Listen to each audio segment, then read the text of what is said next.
อ้ยบ่คำตกใจทุกคนดูนี่โอ้ยเบิ่งเลยทุกคนกูดจูดทุกคนเอ้ย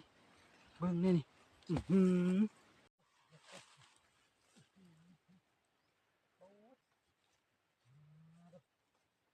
เบิ่งทุกคนอ๋อตกเฮ้ย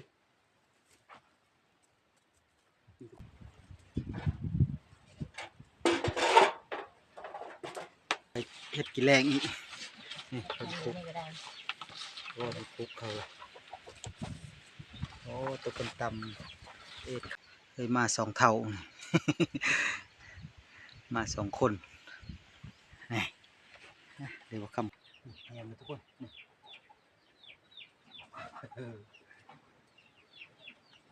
ี่ทุกคนหนึ่งมาโทรพร้อมนะโทรกลับกันก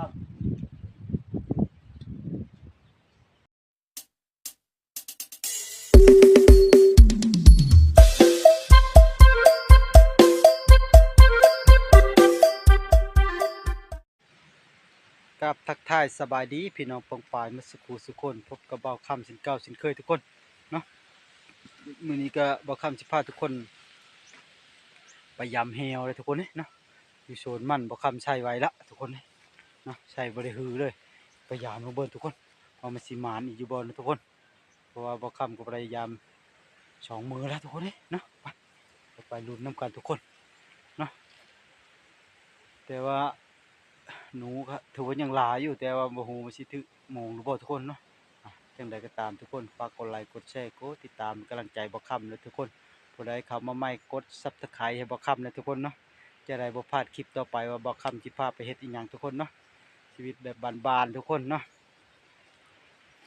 ว่าแล้วไปกันเลยทุกคนเนาะโอ้ทุกคนเฮ็ดข้าวโซนมันนี่ทุกคนโซนมันบ่ค่ำก็หกทุกคนเลยเนาะนี่แหละโอ้ให้หนูก็จะพูดทุกคนเลยนะลุ้นเบิ่งนำกันทุกคน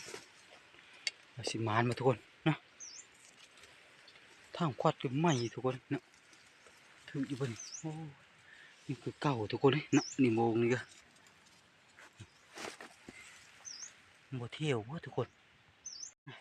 ยามหลังนี้ทุกคนโอ้มองไปทุกคนนี่โอ้ตัวพอถึงทุกคนเลยนะมองปิ่นไปเลยเดี๋ยวชมทุกคนเป็นไรลังนี่โอ้ตัวคือเก่าทุกคนเลยพอดไปยังมีอยู่เดี๋ยวคำเห็ดใหม่ก็ทุกคนมันยุงนิดนึงเนาะโอ้โหสิมือนี้สิได้อยู่บ่ดอมือนี้เนาะ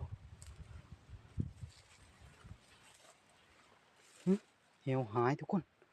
ไปใช้บาทนี่คำใช้มองทุกคนอุ้ยโอ้ยบ่คำตกใจทุกคนดูนี่โอ้ยเบิ่งเลยทุกคนกูดจูดทุกคนเอ้ยเบิ่งนี่นี่ปาดบักไงทุกคนนี่ปาดเห็นแล้วทุกคนโอ้ยเหี่ยวบ่คำมุนหมดเลยทุกคน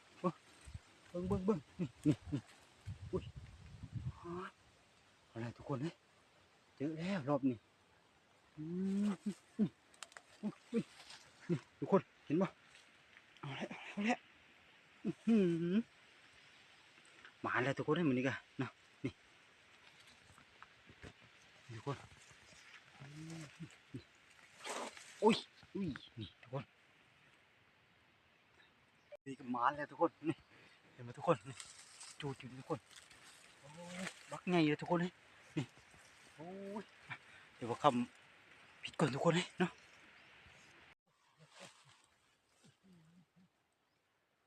เรื่องนี้ทุกคนบักไงคนนี้ก็ทุกคนเบิ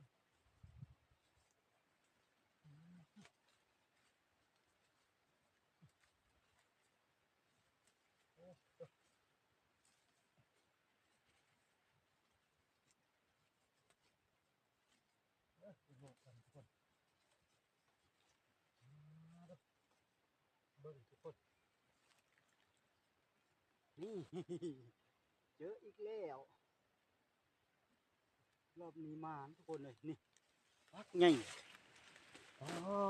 โตเฮ้ยนี่ทุกคนอ๋อโตท่านตายทุกคนเลยเนาะบึ้งนี่เหี่ยวบ่ค่ำนี่กัดไปหมดเลยทุกคนอ๋ออ๋อโตบ่ค่ำเหี่ยวกว่าทุกคนเลย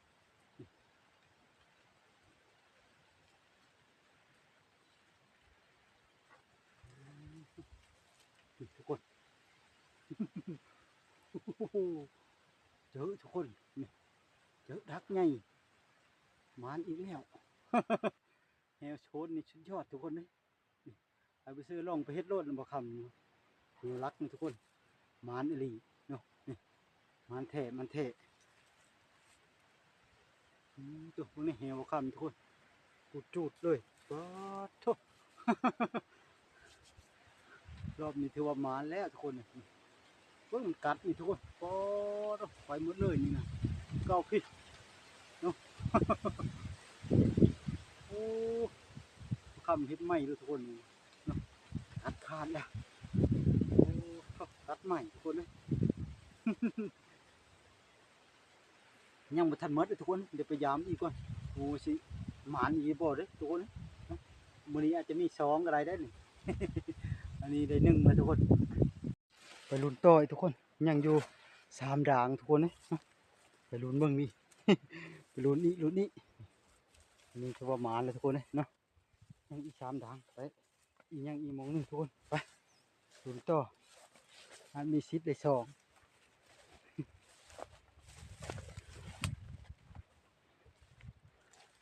ใช่ตามชนมั่นทุกคนนะ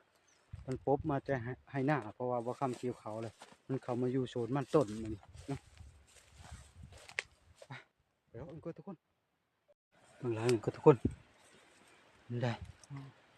คือเก่าทุกคนบ่ถือทุกคน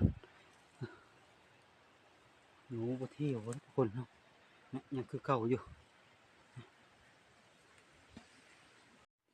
สุดท้ายทุกคนเป็นยังไงโอ้ยังคือเก่าทุกคนเลยบ่เปลี่ยนบ่แปลงนะมองคือเก่านะถือว่ามื้อนี้ก็ได้ตัวเดียวทุกคนเลยประมาณตัวนึงคำก็เอามาทุกคนรวมหมานตัวเดียวทุกคนในมื้อนี้เนาะว่าบ่ได้ช่องทุกคน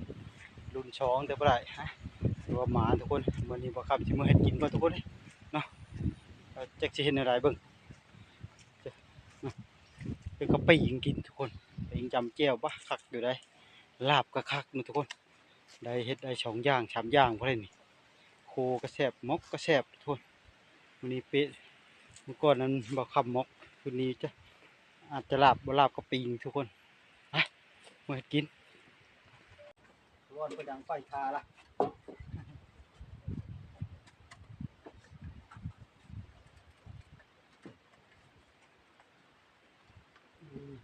มีน้องปีมีคน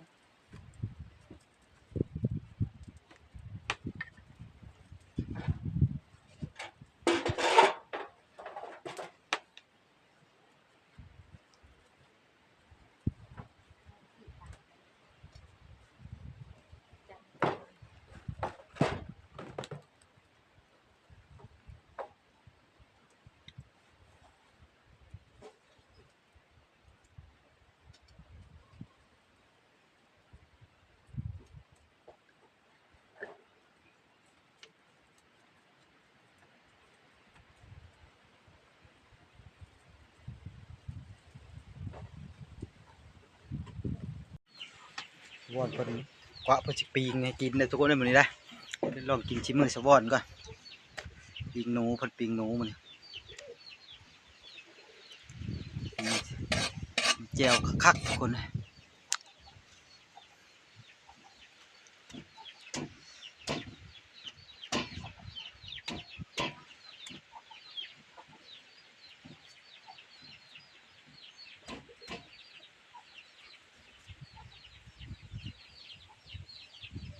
คำจีหำก็ทุกคนไว้ไว้โกกี่เท่าเรียบร้อยทุกคนเลยแซ่บแน่นอน ลุกเลยเนี่ย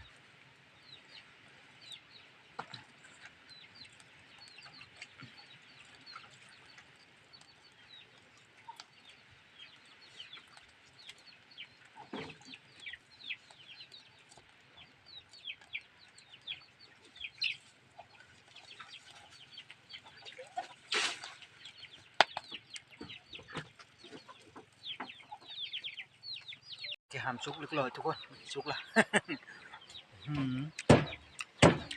แซ่บ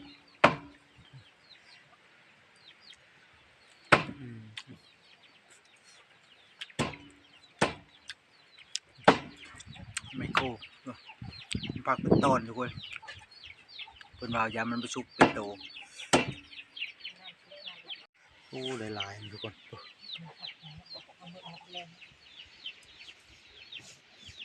นั่นได้ช่องได้กินช่องคาบไปแล้วทุกคนมันกินช่องคนปิงเฉพาะตัวนี้พ่อทุกคนนะตัวนั้นไปเฮ็ดกินแรงอีกนี่เป็นคุกโอ้เป็นคุกเขาโอ้ตัวเป็นตำคักทุกคนนี่โอ้ชิเคอร์ผักเทมเปงโน่ว้าจับลงไปเลย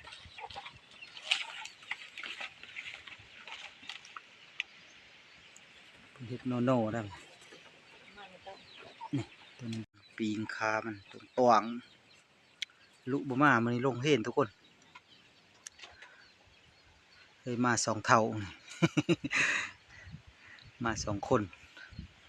นี่เดี๋ยวคำคางมาทุกคนนี่ทุกคนสปราบอยู่นี่กระแมนอีกทุกคนใน3 ปีมาทุกวันใหญ่นี่หนูตัวนี้คน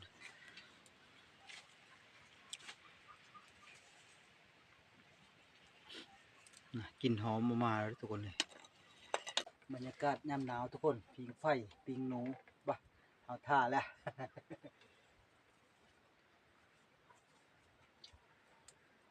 โอ้ยเฮมแล้วนี่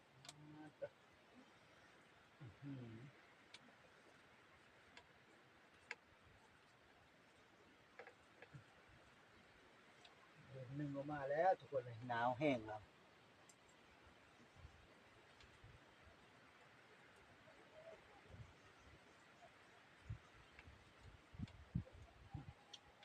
ปีนี้ทุกคนเดี๋ยวเอาไฟกันหน่อยก็ละทุกคนเลยนะ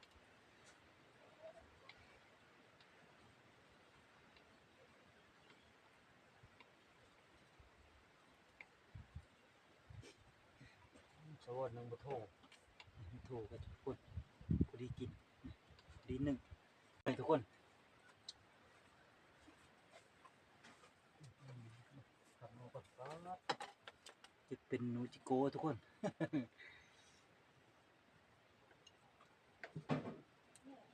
คำนี้ก่อนท่านชุกครับทุกคน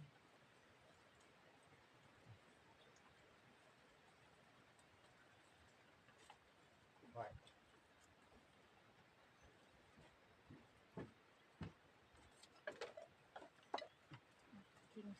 ยกทุกคนเลยเงียบเลยทุกคน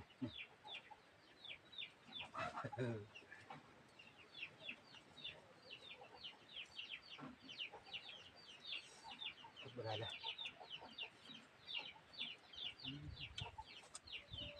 แซ่บท่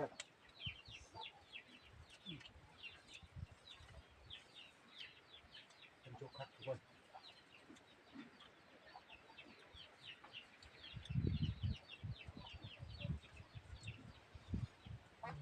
ก็ควันเลยทุกคนชุกเรียบร้อยทุกคนเลยบัดนี้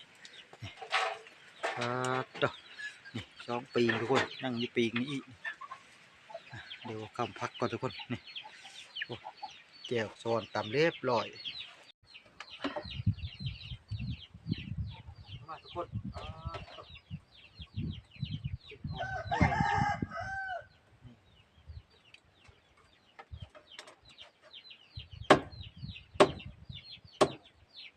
ตอนนี้ใหญ่อยู่แล้ว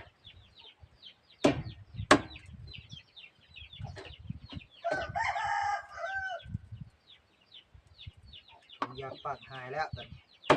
โอ้ยตัวเก็บที่ได้มัน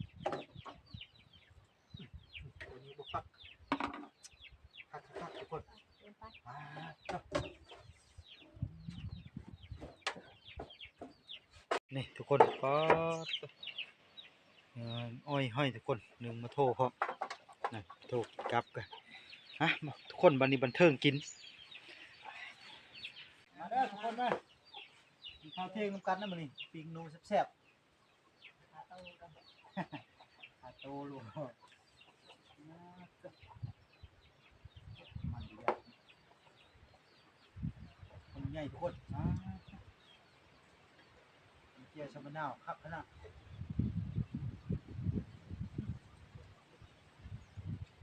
แล้วก็ลำ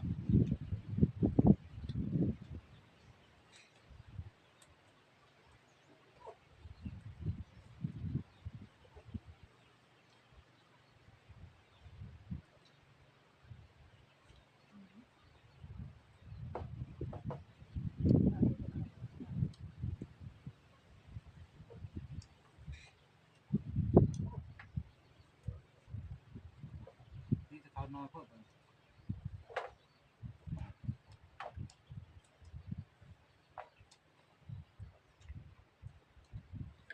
ังมีบรรยากาศ อิ่มเรียบร้อยทุกคนนะปิ้งต่ออยู่กะเพราะว่ากินมาหมดสองคนเนาะอันนี้ไว้เฮ็ดกินมื้อแรงทุกคนเนาะอย่างไรก็ตามทุกคนก็ฝากกดไลค์กดแชร์กดติดตามเป็นกำลังใจบอกคำอีกรอบหนึ่งเลยทุกคนเนาะนี่ก็ถือว่ามานได้ไปยามเหี่ยวหนูกับทุกคนนะได้หนูเจอรุ่นหลังรุ่นช่องโตบ่ได้ทุกคนนะมันก็ได้ตัวหนึ่งคือเก้าเนาะนี่คือบ่มีอย่างไรและบอกคำก็ขอบอกขอบใจทุกคนที่เข้ามาให้กำลังใจและกดไลค์กดแชร์เนาะ